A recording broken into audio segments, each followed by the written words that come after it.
I really appreciate the CSD for facilitating this. The first thing I wanted to do was just to come out and get a chance to meet some folks that I didn't have a chance to meet during the campaign. You know, we had my swearing in down in Bakersfield in the board chambers, and I understand that that's you know, it's a long drive for a lot of folks, particularly in the evening, although we did have quite a few people from Rosamond and East Kern who did come, and that was really wonderful to see them there. The other thing I wanted to do was to introduce you to some of the members of my staff, and so I'd like to do that right now because I wanted to make sure that they had a chance to put a face to the name, because we know that there's going to be lots of correspondence between my office and those of you that are here, and I think it would be great for them to be able to know who they're talking to. Brian and I had the opportunity to work together for Assemblymember Gene Fuller. Brian is a Ridgecrest native, and he went to school. He got a degree in political science from San Francisco State University. He's a Kern native. Her husband Rick works out at Borax and now Rio Tinto, and so she's very well aware of all the issues that are impacting East Kern. Treva and I worked together for our Congressman Kevin McCarthy when he was in the Assembly. And when I first met Treva, we were working on Kevin's first campaign, and she was my supervisor, and you know, taught me a lot about how to serve folks in a political office. And so when Kevin won, he asked us to come along and be a member of his staff. We went together to Gene Fuller's staff for 4 years. And now I've been fortunate enough to have her come along and help me at the Board of Supervisors. Thank you all for being here and for your attention. I'd love to answer any questions anybody has. They're very busy replacing all our meters with their smart meter. Mm-hmm. And that smart meter, number one, is going to detect and report individual usage of each appliance and electrical device in the home. Mm-hmm. They will know when for how long and at what time of day we use our air conditioner and the washer and dryer and all of that. Mm-hmm. That's number two. They're going to bypass us and directly control the electricity in our home. They will be able to shut off the air conditioner, start and stop the washing machine, everything.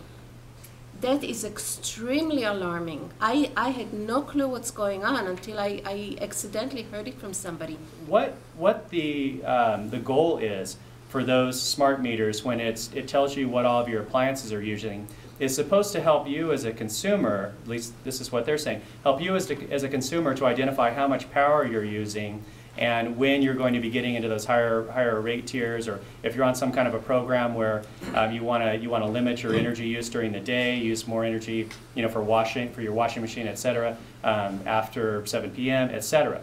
Now, I have not heard that they are actually going to be able to shut things down in your house. I really find that hard to believe that anything like that would be approved.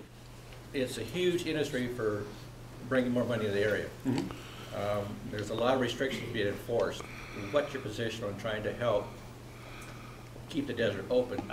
What the goal has to be is to encourage legal writing on area. You don't want to go on private property where the owner doesn't want you to go, and to make sure that we have adequate enforcement to ensure that people are respecting the rules, because what we don't want is to have a few bad apples spoil the bunch. Right across the west side of Rosamond, up into the hills and wraps around, and it parallels the Pacific Crest Trail. It's all legalized riding. It was established in 1972. And here's 4 SUVs at the end of Avenue A with 8 officers out there, all locked and loaded. And I just kind of seen them, turned on 170th and came back home. And talking about wasting money and overtime, there was nobody else in the road but me, and they had 8 people on overtime standing up there. Out at Friends of Jawbone, we were discussing some strategies that maybe we could use aerial surveillance to try and identify people that are riding in illegal areas, so you can better utilize, you know, those guys that are on the ground, because it's very difficult to do enforcement, I think, if you're sitting in one place when people are so highly mobile on a dirt bike. Those of you who may not know, we had a workshop for CNG 2 weeks ago, a couple weeks ago. And it was a really good presentation, and CNG has, I'm sure, a future as an alternative fuel. And it got me to thinking, and I thought, well, you know, I needed to do a little bit more research on this and see if it's right for RCSD. And so I did make some phone calls with the school bus system in Bakersfield. They're thrilled with CNG. And in their particular facility, they can be a public facility as well. All of their buses are CNG, so all their mechanics are CNG mechanics. And it seems to, you know, they're very pleased. They meet all their goals. So I called Barstow, and I was talking to the head of the transportation division. And the report I got from Barstow was a real surprise. He said that it's possible that the CNG plant has cost him about $200,000. He said per year was off the top of their head, and I think they've had it for 5 years.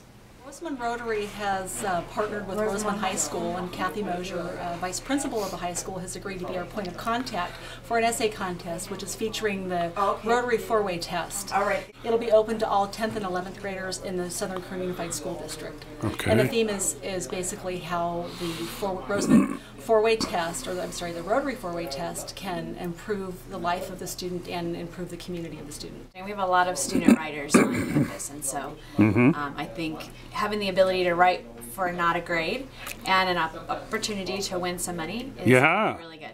The Rotary is offering a $100 first place, $50 second place, and $25 third place prize. It's worth a try, right? It is worth a try, absolutely. Contest ends the 22nd of March. Actually, the 11th of March. Oh, the 11th of March. Have to be turned into you? They have to be turned in to me by the 11th of March. Okay, yes. And the judging will be? We'll announce the winner on the 22nd of March at our Sheriff's Appreciation Dinner. At the Sheriff's Appreciation Dinner. The Rotary's judging. Correct, Rotary's judging. And we'll award it to the winner and invite them to the Sheriff's Dinner? Yes. How do you feel that you played in the game yesterday? I made 8 points, and I think I did good. How has your season gone so far for you? We lost 4 games, and that's all. All right, we are here at the basketball game for Varsity girls, and as you can hear in the background, they're about to get ready to get started. This is the second last home game for the Varsity girls, as well as all the basketball teams, and they're playing against Bishop today. So let's wish them luck. Foul.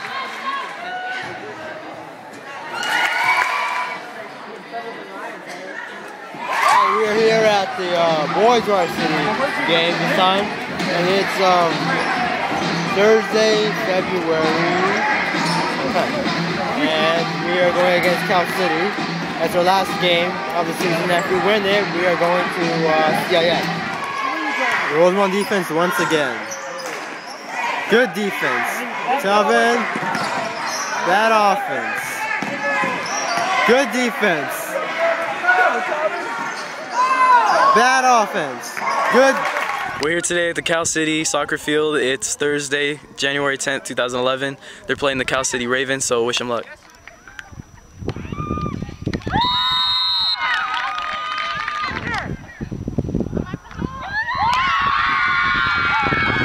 How do you feel about the game today? I feel we did good. The first half was kind of rough, but we came back in the end, just like we usually do. We're a second half team, so I think we did real good.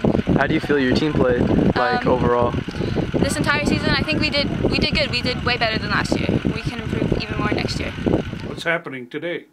The undefeated Rosamond Roadrunners are going to be playing the Cal City Falcons, and so far they're undefeated, and we'll see if they can keep it that way. On me! Go back!